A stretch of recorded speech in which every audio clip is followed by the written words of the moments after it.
وسلام علی عباده الذین اصطفیٰ اما بعد فاعوذ باللہ من الشیطان الرجیم بسم اللہ الرحمن الرحیم انک لا تہدی من احببت ولکن اللہ یہدی من یشاء صدق اللہ العظیم۔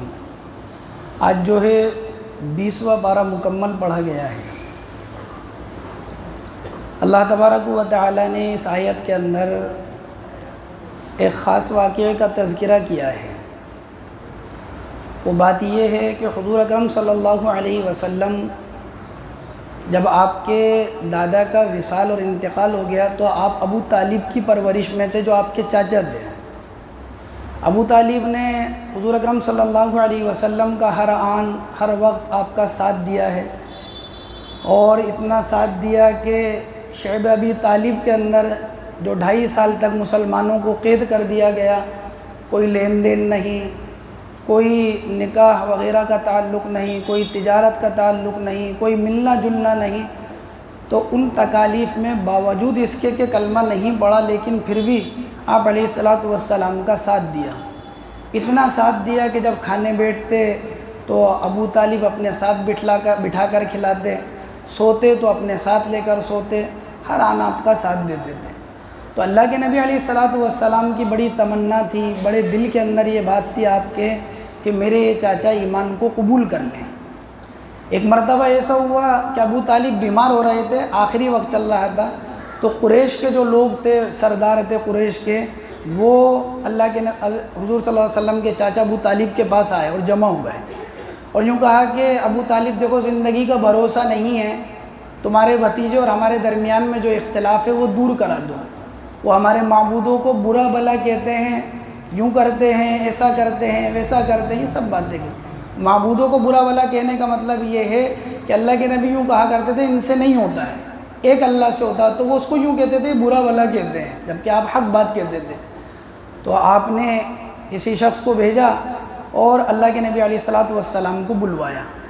تو اللہ کے نبی علیہ الصلاۃ والسلام جب آنے لگے تو ایک جگہ خالی تھی ابو طالب کے پاس جہاں حضور بیٹھنا چاہتے تھے، قریش پہلے سے بیٹھے ہوئے تھے۔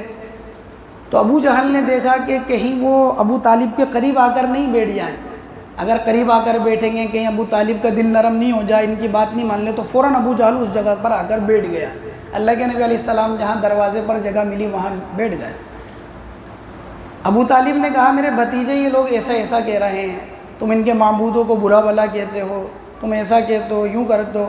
آپ نے فرمایا میں ایک ایسا کلمہ لے کر آیا ہوں، اگر یہ اس کو قبول کر لیں، ایک ایسی بات لے کر آیا ہوں اگر یہ اس کو مان لے تو کیا عرب کیا عجم ساری دنیا ان کی عزت کرنے لگ جائے، آپ نے فرمایا۔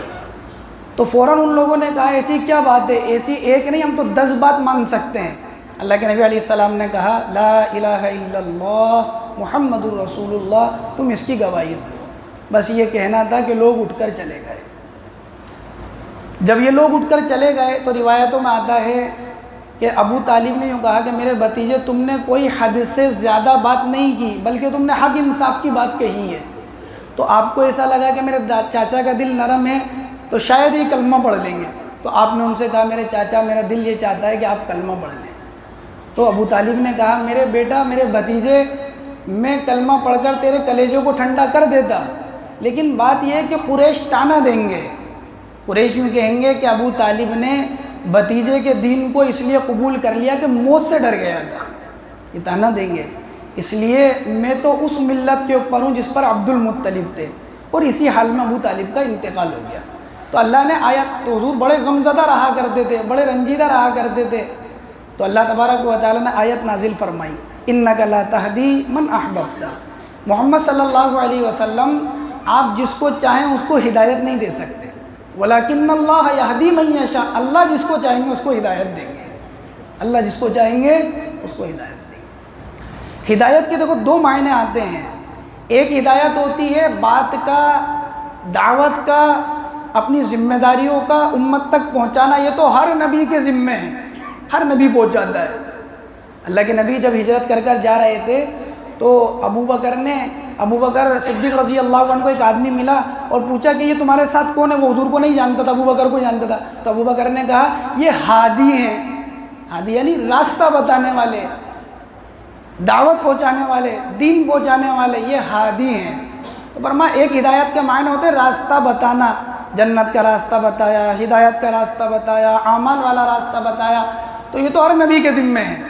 ایک ہدایت کا معنی ہوتا ہے مقصود تک پہنچا دینا، یعنی دل میں ایمان کا اتار دینا۔ فرمایا انک لا تہدی من احببت، محمد صلی اللہ علیہ وسلم آپ جس کو چاہیں ہدایت نہیں دے سکتے، یہ معنی مراد ہے، یعنی کسی کے دل میں ہم ایمان نہیں اتار سکتے۔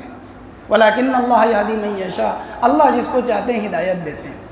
دوسری بات جس کا تذکرہ فرمایا، الف لام میم احسب الناس ان یترکوا ان یقولوا آمنا وهم لا یفتنون۔ فرمایا کہ الف لام میم اللہ اعلم بمرادی ذالک، اللہ اس کی مراد کو جانتے ہیں۔ احسب الناس ان یترکوا ان یقولوا آمنا، بعض لوگ یہ سمجھتے ہیں ہم یہ کہیں گے کہ ہم ایمان لے کر آ گئے، بس اتنا کافی ہے، وهم لا یفتنون، اور وہ آزمائے نہیں جائیں گے۔ فَلَيَعْلَمَنَّ اللَّهُ الَّذِينَ صَدَقُوا وَلَيَعْلَمَنَّ الْكَاذِبِينَ، ہم نے پہلے بھی لوگوں کو آزمایا، ہم نے دیکھ لیا کہ کون اپنے وعدے میں اپنی بات میں سچے تھے اور کون سچے نہیں تھے۔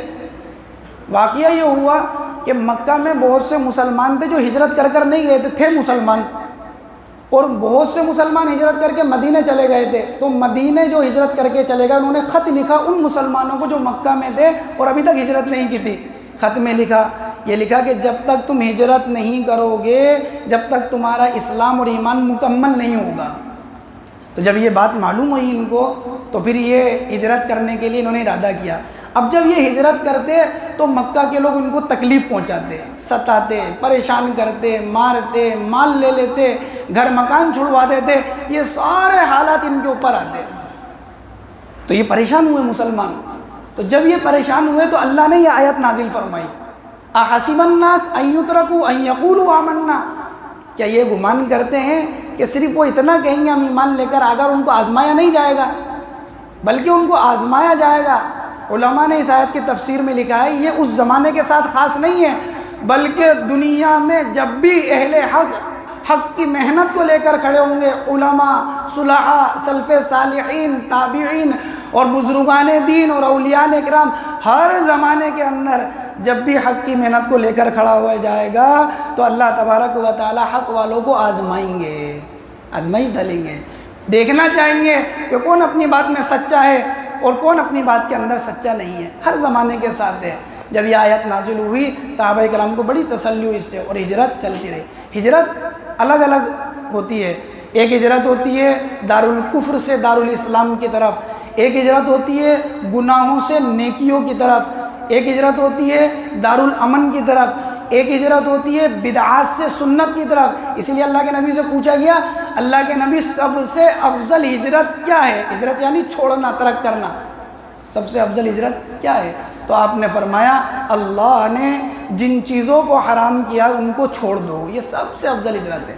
ایک مرتبہ پوچھا کہ اللہ کے نبی سب سے افضل ہجرت کیا ہے؟ آپ نے فرمایا جو تیرے رب کو ناپسند ہو ان ساری چیزوں کو چھوڑ دو۔ اس لیے فرمایا مہاجر کون ہے؟ مہاجر وہ ہے جو اپنے نفس سے برائیوں کو چھڑوا دے، جو اپنے نفس سے۔ تو ہجرت یہی نہیں ہے کہ وطن سے دوسری جگہ چلے جانا، بلکہ یہ ہجرت ہم آج بھی کر سکتے ہیں۔ ہم سب آج سے یہ ہجرت کر سکتے ہیں کہ یہ عہد کر لیں کہ اللہ کے لیے برائیوں کو چھوڑ دیں گے، گناہوں کو ترک کر دیں گے، سنتوں کو زندہ کر دیں گے۔ فرمایا یہ بھی ہجرت ہے۔ اللہ تعالیٰ ہم کی توفیق نصیب فرمائے۔ سبحان اللہ۔